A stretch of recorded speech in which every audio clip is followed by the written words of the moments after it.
This is TLV1.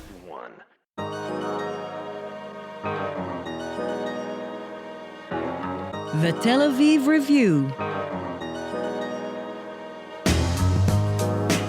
Hello and welcome to the Tel Aviv Review, a program dedicated to the word, to the thought and to debate, brought to you by the Van Leeuwen Jerusalem Institute, which promotes humanistic, democratic and liberal values in the social discourse in Israel. I am your host Gilad Halpern, and this interview is being recorded on the premises of the annual conference of the Association for Israel Studies at Brandeis University. My guest today is a professor of Jewish history at Yeshiva University in New York and the author of a new book entitled The Menorah, From the Bible to Modern Israel, that was recently published by Harvard University Press. Professor Stephen Fine, hello and welcome to the Tel Aviv Review. I'm so happy to be with you, Gilad. So you write that the menorah is the, quote, longest continuously used religious symbol in Western culture. Bearing in mind that it's essentially an elaborate candlestick, that is quite remarkable. It's remarkable for a religion that doesn't have images of its God. It's a stand-in, a unique artifact that provides branding opportunities for Judaism that no other object allows for. After all, when you discover a menorah in an archaeological site, you could find only a piece of the left branch and beginning of the stem and know that you found a menorah. It's as well branded and unique as you can get. It's as good as the Golden Arches or Coca-Cola. And so its life goes far beyond other possible images because it screams out Jews or Samaritans, but certainly Israelites. Mm-hmm. And was it like that from the very beginning? Take us through the branding process. I mean, now it's an established brand, but how did it become that? You know, the problem with ancient history is that we don't know where things start. There's a great French historian, Marc Bloch, who talked about the idolatry of origins, right? So we don't know exactly where these things start. And when you read the Torah's description of the menorah in Exodus 25, which is repeated later on in the Masoretic text at least, it's really impossible to know what you're reading. This branch is attached to this branch, which is attached to this bulb, which has this flower, and this one goes out of this one, and this one goes out of that one.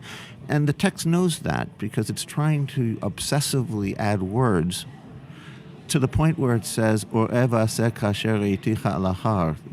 what I've just shown you. Because it requires a model to understand the text. So if you live in the Middle Bronze Age, and you know what lampstands looked like in the Middle Bronze Age, that description's perfectly good. But if you live any time afterwards, you have to fill in the details and discuss. And so the lampstand that's described in Zechariah seems to look differently from the one from the Torah.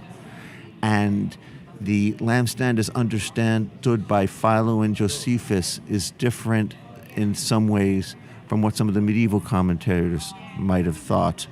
And Christians picked up on the early Jewish interpretation and maintained this image with a level of continuity that makes it almost an icon, because Jews made this lampstand with round branches.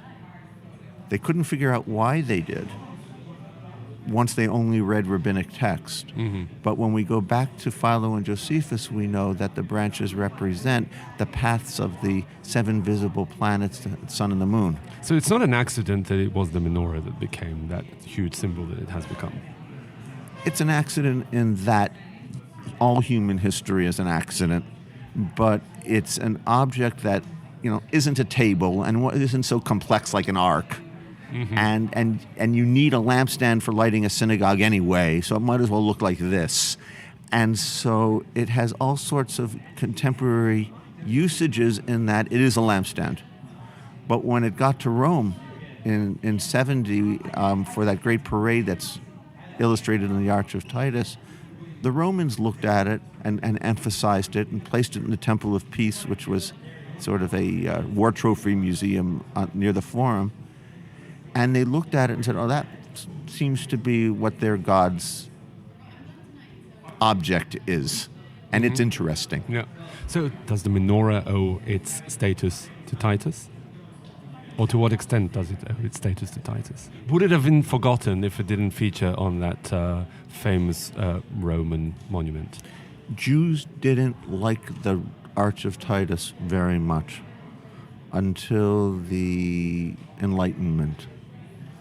When they went there, they went to greet new popes who they were forced to greet there. When they wrote about it, they wrote about the power of our ancestors and used it for sort of a kind of nechama, kind of comfort for the experience of being in Rome and persecuted by Christians for most of the centuries they lived there.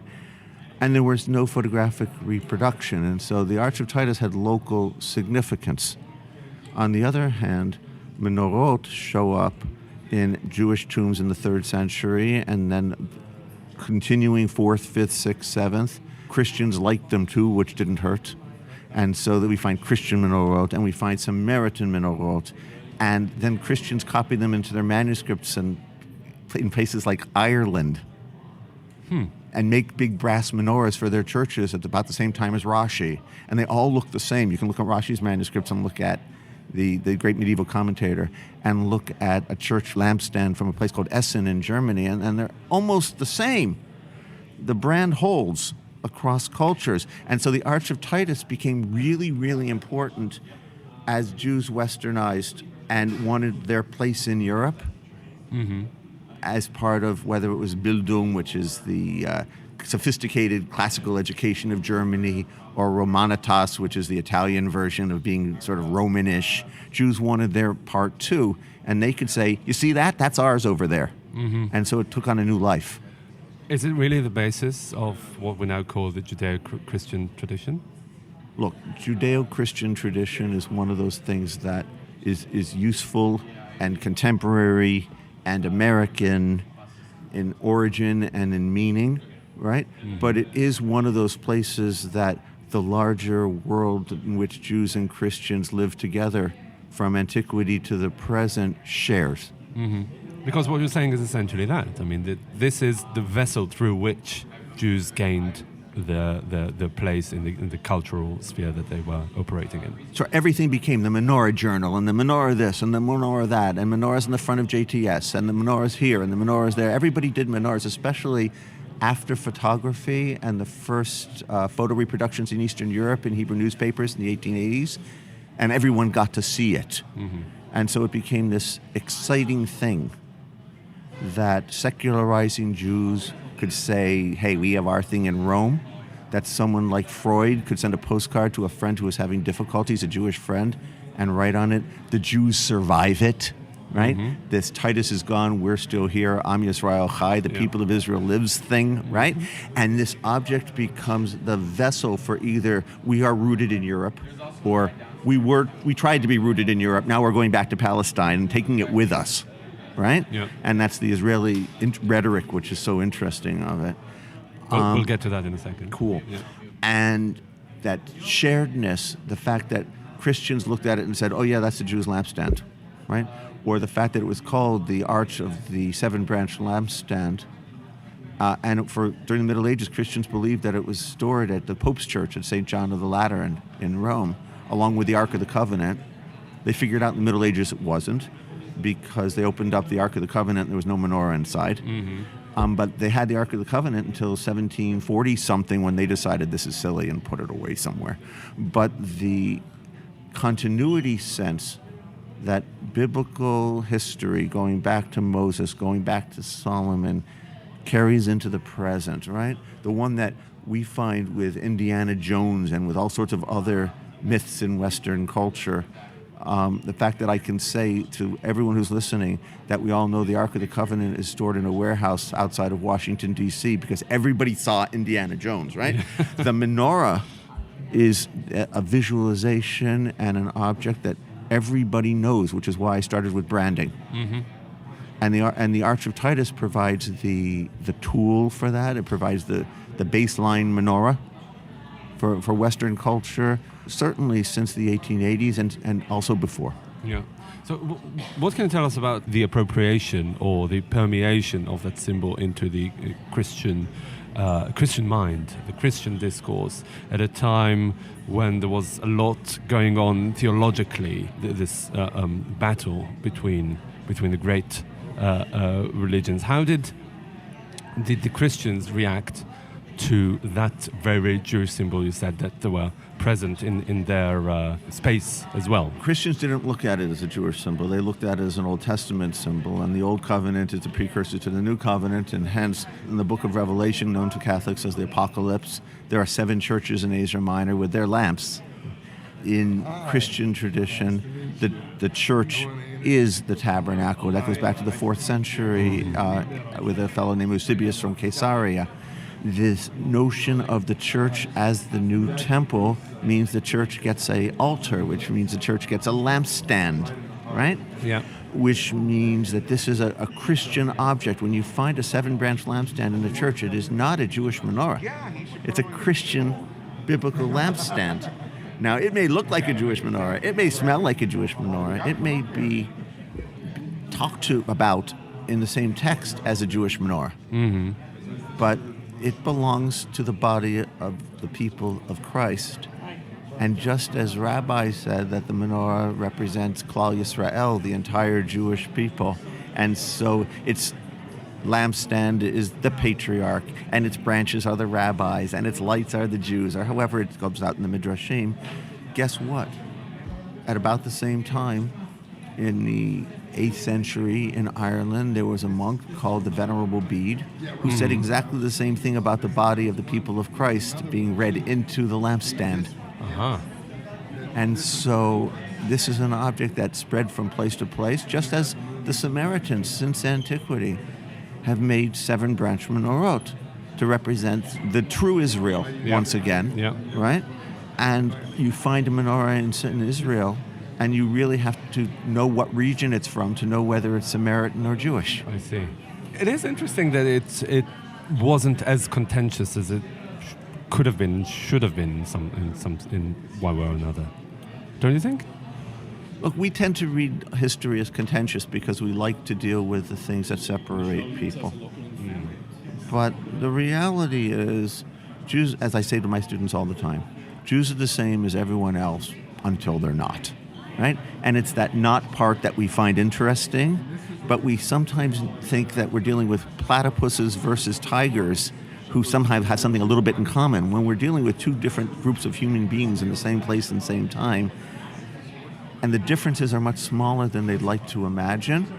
And so an object like the menorah is far less important for their fighting, for the conflict, because everybody knows it's the lamp of God.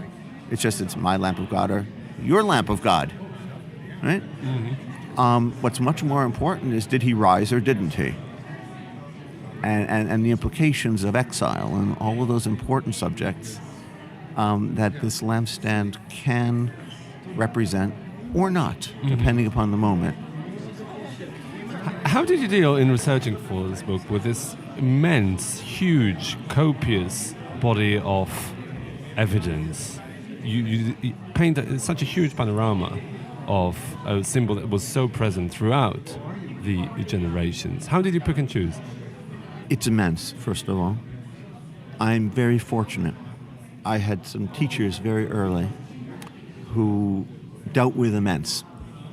One of them was a fellow named Dov Noy, the founder of Jewish folklore studies in the world at the Hebrew University, who took me under his wing very, very early, and never quite told me that I shouldn't keep looking. And the other was a historian. His name was Amos Funkenstein, who was then at UCLA, who never thought small and always thought big. And so as a beginning student, and then as a graduate student, and then as a doctoral student, no one ever told me not to look. But there's another piece, and that is that I was affected by the history of religion school with its big questions. People like Eliade, who asked big questions but often came to not very sophisticated answers because they didn't look at the local, they didn't look at the small, they looked at their theological and larger picture and imposed it on a lot of different traditions, but their sense of largesse never left. And so between Funkenstein and Noy and their sense of largeness, which also required real philology and real art history, and the Eliade approach, which said look for big because big is where culture lives, the menorah is one of those things that's been with me since high school. I just never quite was able to give up on it because I could write about almost anything through it. Now, thank God there's a thing called the internet today. I've heard about it. You've heard of it. Yeah. Because the numbers of newspapers and archival things that I could get with a flash or just an advertisement, I could write to the people at the Jabotinsky Institute at 11 o'clock or the people at the Israel National Archives at 11 o'clock at night, New York time, and at 7 in the morning the document was in my email, right? Yeah, no, but it's because these people would give me the material. Then the problem is, how do you organize exactly, it? There's so much of it. I mean, getting access to it is, I understand that. That's the hard part, because it's easy to write a simple book when you don't know anything. But when you know all this, and it's all out there, and all roads lead to this lampstand, quite literally, what do? I'll tell you what I did. I divided it, first of all, into 7 chapters. Why? Because Josephus says very nicely that 7 is a special Jewish number, right? and it's the 7 branches of the menorah. But it was a gerrymander, because I did the biblical stuff first, which seems like the logical, philological thing to do. Read through, true, the Arch of Titus, but ultimately the biblical material. Then I put everything from the destruction of the temple through the 19th century in 1 chapter, so that's the gerrymander, because that's where all the sources really are. Yeah. And the complexity then is, do you do Moses Mendelssohn, or do you do some other medieval or early modern author? Now, I would choose my authors based upon whether the story holds with what I did before and what I was going to do after. In other words, Mendelssohn, for me, in his discussion of the menorah, in his biur, in his commentary on the Torah, leads directly to Rav Herzog, the chief rabbi, and his dislike of the Arch of Titus menorah, which leads directly to Rav Kapach, the Yemenite, who disliked it just as much, which leads directly to the Lubavitcher Rebbe. And so I consciously themed through the chapters, and I was making a statement that Jewish history does have continuities, which is a subject that historians are having a hard time with these days, right? Yeah. Finding the connecting threads from period to period. I was looking for those connecting threads, and I was making an argument. One of the things you probably noticed in the book is that there's 2 arguments running. There's the argument written in friendly English in the text, and there's the argument that's written for my academic friends in the bibliographic essays, where I'll often say the same thing, right? I will take a great argument between Funkenstein and Yerushalmi on the nature of Jewish memory and discuss it in detail in the note, but in the text I'll just say what I think and how I organize it, right? So that my reader, who is, and as a conscious reader, who was going to be a Catholic priest but got married, and my other reader, who's a nice physicist in San Diego, who isn't particularly religious but likes Judaism, right? And my academic readers would all get what they need from the book. Now, sometimes I failed, because what I found was my ancient people don't like reading about the modern, and my medieval people aren't terribly interested in the ancient, and here I am giving equal voice to all of those fields. And so I would get caught up knowing that if you don't have detail, it doesn't exist. And that's where all those sources come from. But thematically, it is quite conscious that I spent a lot of time on myths of the menorah, like the menorah at the Vatican. I spent lots and lots of pages on that odd notion, right? Yep. But I took it all the way back to antiquity, really, from source to source, and treated, importantly, historians as no less culture-bound than Hasidic storytellers. Yep. And so I was consciously subverting, and at the same time that I was subverting, I wanted the modern conversation and the ancient conversation and the medieval conversation to show it each period and each person's uniqueness. But I had this fantasy that if I were to put one of my medieval people next to one of my moderns or one of the ancients, they could sort of have a conversation. And so I set them in dialogue. And so that was, for me, an important part of the organizing principle. Yeah. I mean, we veered into the methodology before we actually finished, the content aspect of the book.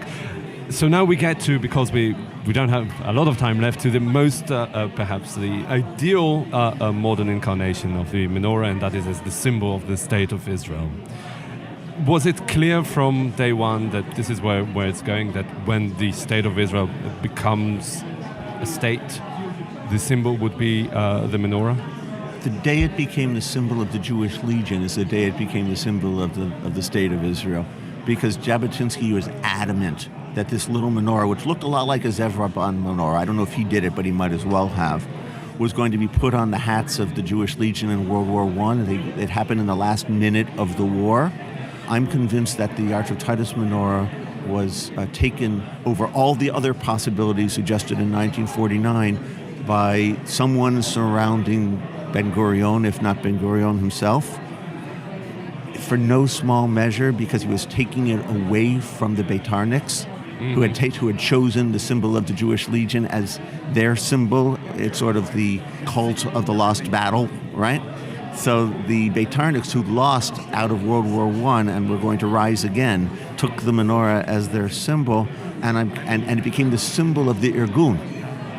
I'm convinced that taking the symbol of the Irgun and doing the Mamlachtiyut thing, making it the symbol of the state, was parallel to Altalena and all those other tools that were used to unify the culture. Or to spite the revisionists. No, I don't think they were trying to spite. I think that they were trying to convince and to bring them into the system. If they wanted to spite, Ben-Gurion would never have allowed Begin into the Knesset.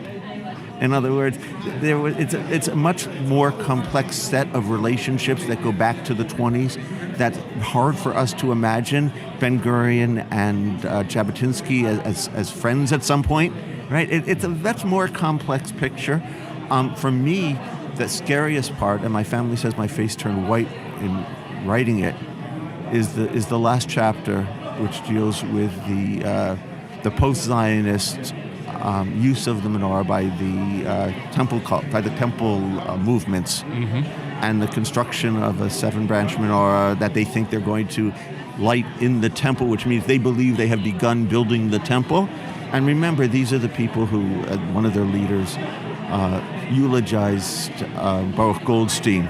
In other words, we're dealing with folks who were barred from the Knesset with the Kach party. And so we're dealing with a radical extreme that's trying to enter the Israeli mainstream, and in the religious Zionist community has been very, very successful. One of the things I did was learn them very, very carefully, and because I teach at Yeshiva University, I understand their internal rhetoric. I think differently than other people who have written about them. And that's the scary part. I dedicated the book to the memory of Yitzhak Rabin. I'm part of the Oslo generation. Yeah. And on the hopes that the Or Chadash al Zion Ta'ir, right? There'll be a new light shining on Zion, using my menorah metaphor, but I want no one to think that my description is teleological, leading to those people. Exactly. What kind of secular or national meaning can the menorah take on? Whatever the Jews are, it is Knesset Yisrael. It is the body of the Jewish people, right?